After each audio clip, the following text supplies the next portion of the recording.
तो बेटा अब आउटलाइन बनाने जा रहे हैं, ठीक है। अब ये रफली मैं आपको बताता हूँ।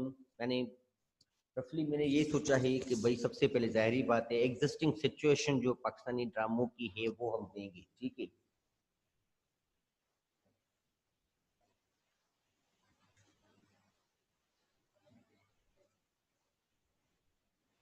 Existing situation of Pakistani TV serial सही है, बहुत अच्छा है। ओके, रफली मैं बनाता जा रहा हूँ फिलहाल। Comments of any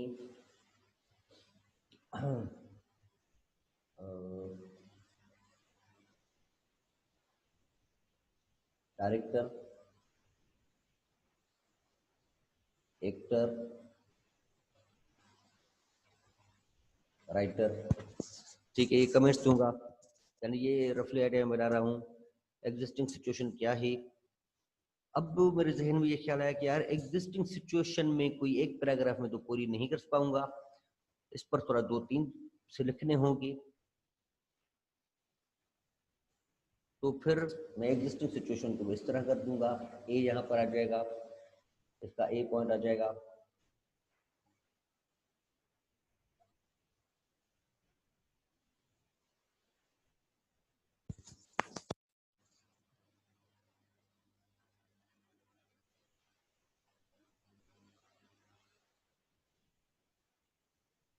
existing situation में मैं लिख रहा हूँ भाई एग्जिस्टिंग सिचुएशन क्या है, वो उसके बाद लाते हैं। Comments of any director, actor, writer, यानी ये समझें कि मेरा यानी अंडरस्टूड है कि जो पहला मेरा आइडिया है existing situation of Pakistani drama TV serials, ये मेरी वो है, क्या होता है, इंट्रो है मेरे राइटिंग पीस का। तो कमेंट में दूंगा उसके बाद, ठीक है। Conclusion. Now, this is the thing. There are many students who just write to me 4 points, sir. This is introduction, body, and conclusion. Now, here we can see that I have written the word conclusion. Writing the conclusion is okay, good, but the word conclusion is not enough. You need to clarify how will you conclude it. Okay. अब बेटा existing situation पर आ रहे हैं। यानी जो मेरा idea है वो मैं आपको बताता जा रहा हूँ। जस्ट लाइक एग्जिस्टिंग सिचुएशन में मैंने पाकिस्तानी ड्रामा सीरियल में ये देखा कि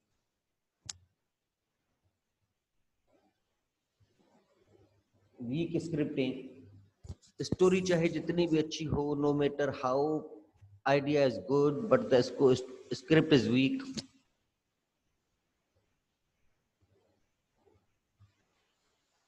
अननेसेसरी लेंदी हैं।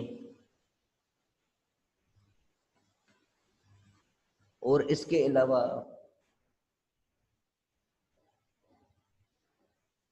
Repetitive themes, okay, repetitive themes. और इसके अलावा भाई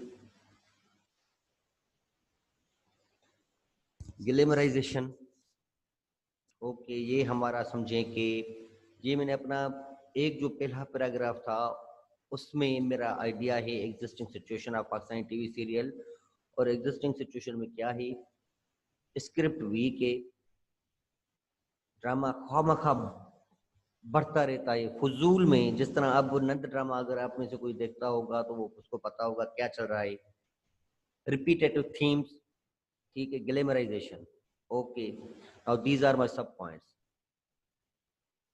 but I still think these sub points still need to be some work to be done upon them. आपको नहीं लगता?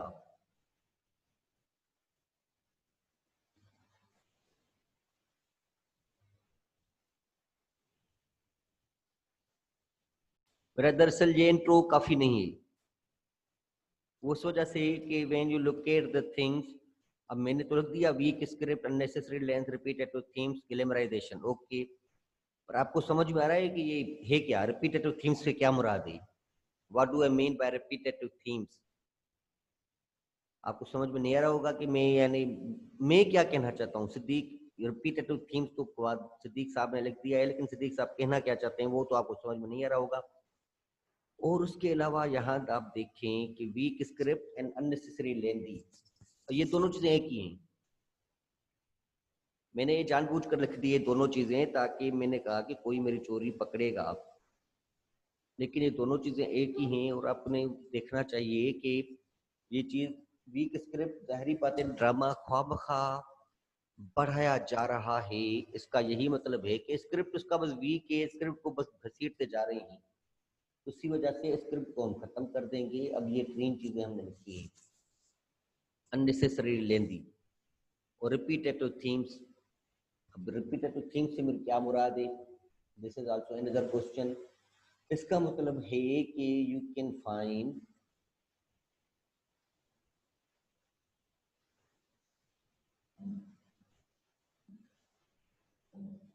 only few themes in almost every serial. Okay, अब यहाँ पर मसला ये है कि अब भाई थीम वो कौन सी हैं।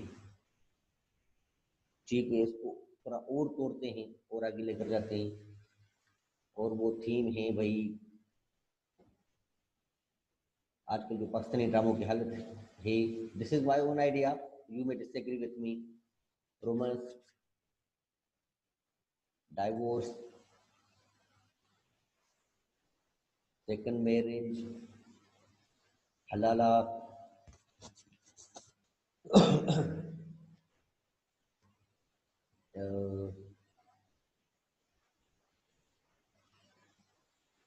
Domestic conspiracies, etc।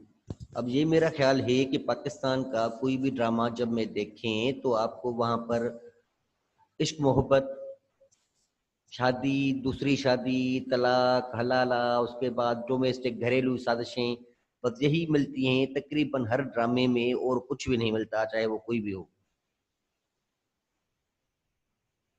अब ग्लैमराइजेशन, मैंने ये लफ्ज तो लिख दिया ग्लैमराइजेशन, लेकिन आप में से किसी ने पूछा ही नहीं कि sir what do you mean by glamorisation, ये होती क्या चीज है, ग्लैमराइजेशन से आपकी मुराद क्या है। This, although this is very important question, what do I, what shall I write in glamorization। अगर मैं ये आउटलाइन किसी भी इदारे को भेजूं तो वो मुझे कहेंगे भाई बताओ तो सही, तो अब ग्लैमराइजेशन से आपकी क्या मुराद है। बड़ी गाड़ियों से मुराद है, बड़े घर जो दिखाते हैं वो मुराद है आपकी। And what do you want to say about glamorisation. तो उसमें आपको सिंपली एक मिसाल दूं कि भाई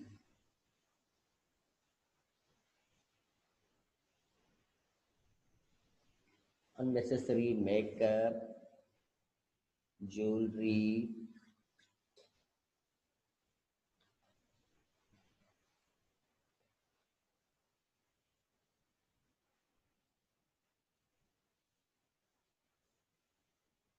dressings of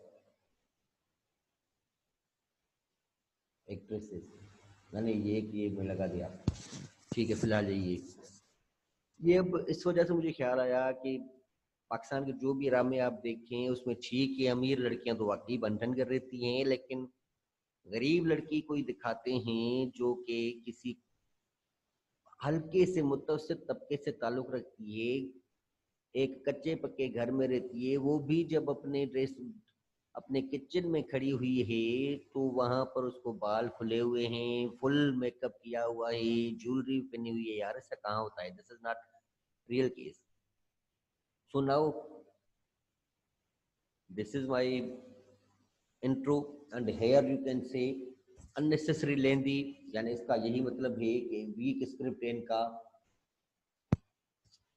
या इवन स्क्रिप्ट, इसको हम ये भी कह सकते हैं कि स्क्रिप्ट पहले से शायद तयशुदा न हो। This is my own assumption, ये मेरा एक मफरूजा है कि हो सकता है कि कि ड्रामों का स्क्रिप्ट पहले से कोई तयशुदा न हो।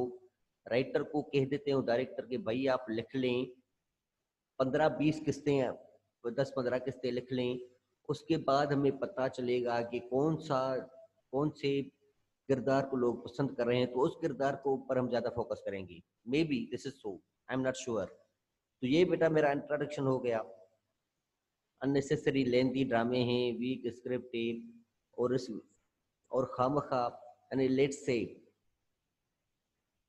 इवन अननेसेसरी गैर जरूरी सीन्स भी होते हैं बहुत से ड्रामों में, जिन सीन्स की जरूरत नहीं होती, जिनमें पता नहीं क्या दिखाना चाहते हैं। अगर आप अपने आप से ये सवाल पूछें कि why this scene has been included in this episode, you will not be answer to this question, क्योंकि वो सीन स्टोरी को, कहानी को बढ़ाने में कोई भी रोल प्ले नहीं करता है। अब ये बेटा मैंने पॉइंट लिखा, ये इसके पॉइंट, ये सब पॉइंट, ये उसके सब पॉइंट। अब मुझे पता है कि भाई मुझे क्या करना है। Repetitive themes, glamorisation, unnecessary makeup, jewellery and dressing of actress. अब मैं ये लिखूंगा कि भाई अब मुझे कोई मसला नहीं, ये पूरा पैराग्राफ समझे मुझे यहाँ लिखना हुआ है, सिर्फ मुझे कनेक्टिंग वर्ड्स लगाकर जुमले बनाने हैं। जस्ट लाइक अब मैं लिख सकता हूँ कि भाई लॉकडाउन के दौरान पाकिस्तानी ड्रामे देखने का मौका मिला, इत्तेफाक से कुछ चैनल्स के ड्रामे देखे, तो कुछ खुसूसियात थी जो मैंने तकरीबन हर ड्रामे में पाई, और वो मदर झेल हैं। यानी आप कह सकते हैं कि भाई तकरीबन हर ड्रामे में स्क्रिप्ट बहुत ही लीक है, स्क्रिप्ट बहुत ही वीक है, अननेसेसरी सीन है, और ड्रामे को ख्वाब मख्वाब तूल दिया जाता है। अगर देखा जाए तो बहुत से ड्रामों की कहानी ऐसी है जो कि 20 किस्तों में खत्म हो सकते हैं, लेकिन उसकी 80 किस्तें, 70 किस्तें चलाई जाती हैं। ड्रामे की थीम सबसे ज्यादा अहमियत के हम मिले। लेकिन मेरा ख्याल ये है कि पाकिस्तानी ड्रामों में कुछ ही थीम्स हैं जो रिपीट होती रहती हैं, जिनमें रोमांस, डाइवोर्स, सेक्स, रोमांस, तलाक, दूसरी शादी, हलाला और घरेलू साजिशें शामिल हैं। अगर मेन थीम ये ना हो तब भी आपको डोमेस्टिक ये थीम सब थीम्स में मिल जाती हैं। ग्लैमराइजेशन, अब ग्लैमराइजेशन में आप कहेंगे कि भाई ग्लैमराइजेशन पाकिस्तान में तो पता नहीं चल रहा कि टीवी देखकर लगता ही नहीं कि ये क्या वाकई पाकिस्तान है, क्योंकि किचन में खड़ी हुई लड़की को भी बाल खुले, ज्वेलरी पहने दिखाया जाता है जिससे वो दुल्हन बनी हुई हो। अब ये मेरा यानी ये मेरे 3 पॉइंट हैं, ठीक है। अब यहाँ पर मैंने लिख लिया कि भाई यहाँ पर मेरा इंट्रोडक्शन हो गया।